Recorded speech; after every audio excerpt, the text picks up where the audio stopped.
Ladies and gentlemen, I gotta say, I had a decent amount of weapon reviews in the works. And then Bungie releases a TWAB highlighting recoil changes on mouse and keyboard that are going to affect auto rifles, scout rifles, pulse rifles, SMGs, hand cannons, and machine guns.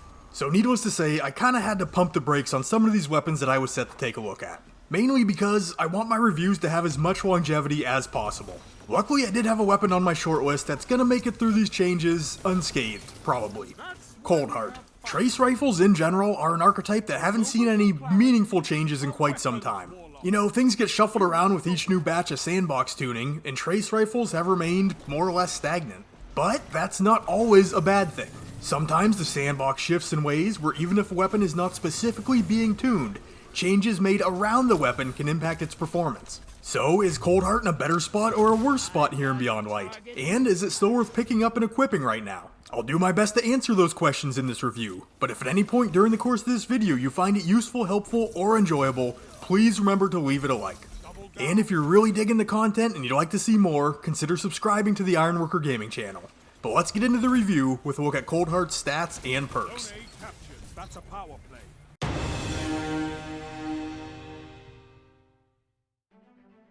Alright, Coldheart is an exotic arc trace rifle shooting at 1000 rounds per minute with 101 rounds in the magazine. And do keep in mind, all trace rifles do use special ammo. For the stats, the reload and the stability are being boosted by the exotic catalyst, and this brings them up to the point where they're pretty solid within the weapon class. The range stat of 73 is also pretty good, but it's not sitting too far ahead of other trace rifles, while the handling stat is rather low. We are looking at an aim assist value of 100, which looks impressive, but it is pretty much standard for a trace rifle. Coldheart's intrinsic trait is Cold Fusion, stating that this weapon fires a steady Cold Fusion powered laser. So the intrinsic trait of this trace rifle is that it's a trace rifle. But the exotic perk we have is Longest Winter. Coldheart's laser does exponentially more damage the longer it remains on a target. And if you don't have Coldheart yet and you'd like to get your hands on one, this is a random world drop, or could be purchased from Xur if he happens to be selling it that week. And the catalyst for this weapon still should be dropping as a post-activity strike reward. But with all that covered, let's move into PvE and check out Coldheart's damage and performance.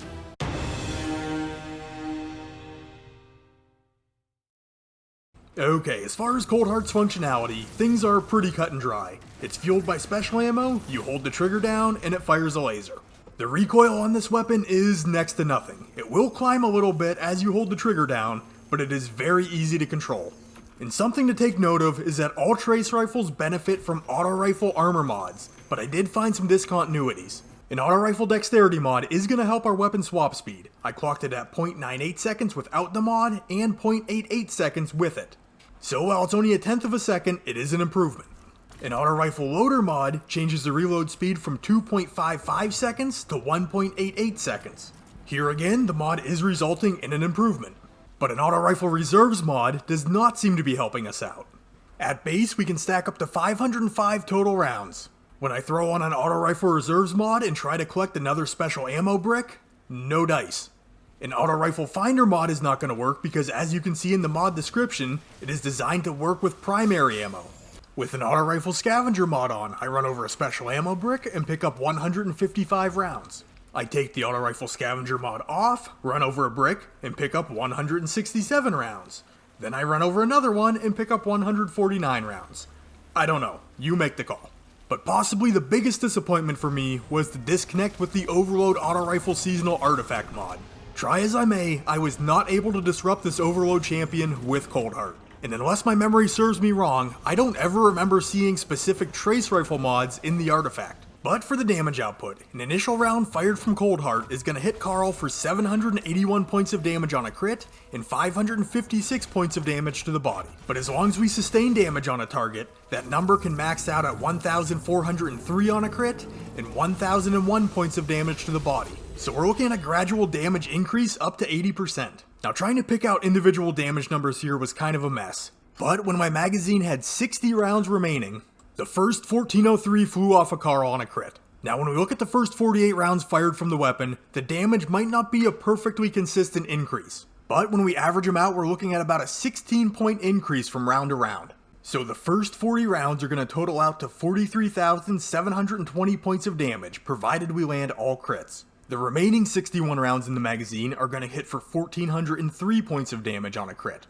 This is going to total out to 85,538. So theoretically, if we were able to land all crits on Carl, we'd be looking at a total of 129,303 points of damage in a single clip, taking 6.8 seconds. Not bad. For a rough point of comparison, let's take Chaperone. It's going to hit for 24,543 on a crit, and with a 6-round magazine, the total damage without reloading is going to come out to 147,258. And keep in mind, this is without Roadborne procced. And while this might not be the best comparison, I really don't know what else to stack Coldheart up against. If you want to try something else out, feel free. Which brings me to the weapon's performance. As far as special weapons go, it fills the gap between long range and close range weapons. Fusion rifles and shotguns predominantly thrive up close, while sniper rifles are obviously best at a longer distance. Coldheart has a surprisingly good physical range, which we're going to look at a little more in the PvP section, but it fills the gap nicely. And while this trace rifle certainly can melt down adds and major targets very quickly, the idea behind this weapon was for it to be a reliable source of single target damage. You gotta remember, Coldheart was released into Destiny 2 at the launch of the game, meaning the dreaded double primary meta. Trace rifles used to be a primary weapon, and Coldheart was one that could output solid damage when you were dry on heavy ammo.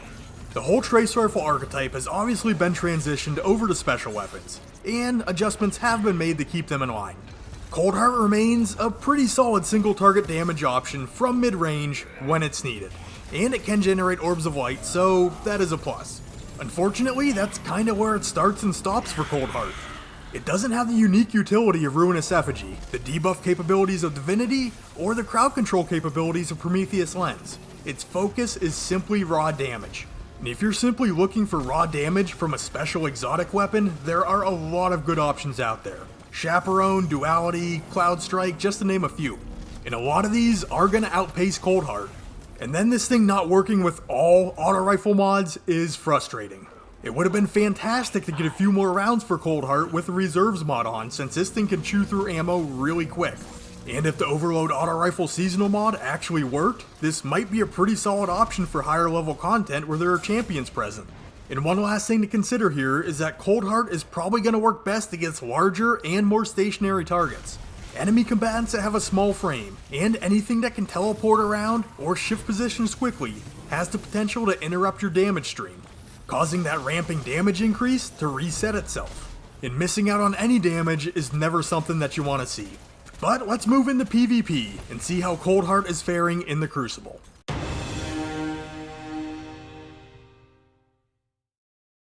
Alright, we're going to start off with the damage numbers, but there are a couple things to note. I always test at 6 resilience just to keep in line with the general standards of the community. That allows the enemy guardian to have 192 total hit points. And a lot of the damage values I was looking at here were right in the vicinity of that number. So due to number rounding and those hidden decimal points that we don't see in-game, the rounds to kill could vary a little bit depending on what resilience the enemy guardian is running. But looking at the crit damage first, we start off hitting for 17 points of damage on a crit. This holds steady for 7 rounds. On the 8th round, we jump up to 18 points of damage, and the 11th and 12th round register for 19. So for our optimal time to kill, we're going to need 11 crits and 1 body shot to deal lethal damage in 0.67 seconds. Our body shot damage starts at 13 points and holds steady for the first 8 rounds. Rounds 9 and 10 hit for 14, rounds 11 and 12 show 15. When we get to 13 and 14, we're seeing 16 points of damage. So the body shot time to kill comes in at 0.78 seconds with 14 shots landed.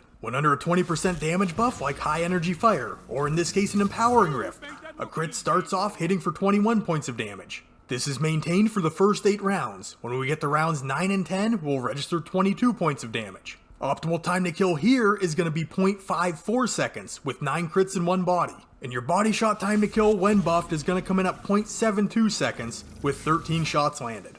And for the range, Coldheart can hit for full damage from a surprising 36 meters away. And I say surprising because the last trace rifle I tested was Ruinous Effigy, which was hitting for full damage from 24 meters away. But once we step back past that 36 meter mark is when we start to see the damage fall off. Performance-wise in PvP, I really don't have a lot to say about Coldheart. It pretty much has the same general feel as an auto rifle, but it is sporting a faster time to kill and is actually going to outrange many weapons in the auto rifle weapon class. 36 meters is pretty solid, and the recoil we're looking at is quite easy to manage. And if you're able to do something to boost up that slower handling speed, this could serve as a decent cleanup weapon. Also, with just a little bit of backpedaling or good positioning, this is a great tool for melting down over-aggressive shotgun rushers. I think the main problem we're looking at with Coldheart is, it's a special weapon, and it does have a time to kill. Shotguns, sniper rifles, fusion rifles, and some grenade launchers are special weapons that have a one-hit kill potential. And unless you're confident enough to run 2 special weapons and just bank on the fact that you're going to be running over a lot of green ammo bricks, you're probably going to be giving up one of these one-hit kill weapons to run Coldheart.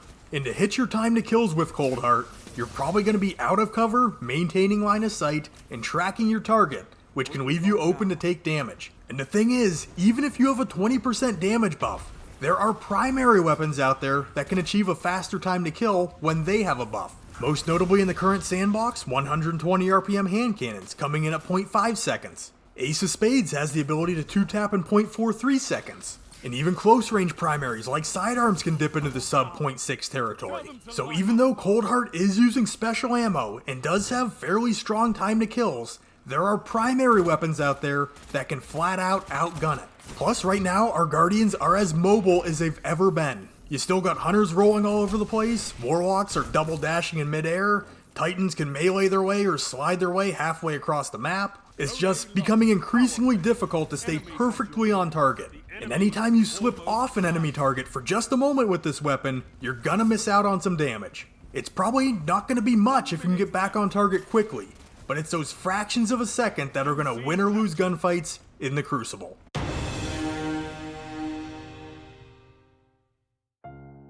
So for the verdict, and how is Coldheart holding up in Beyond Light?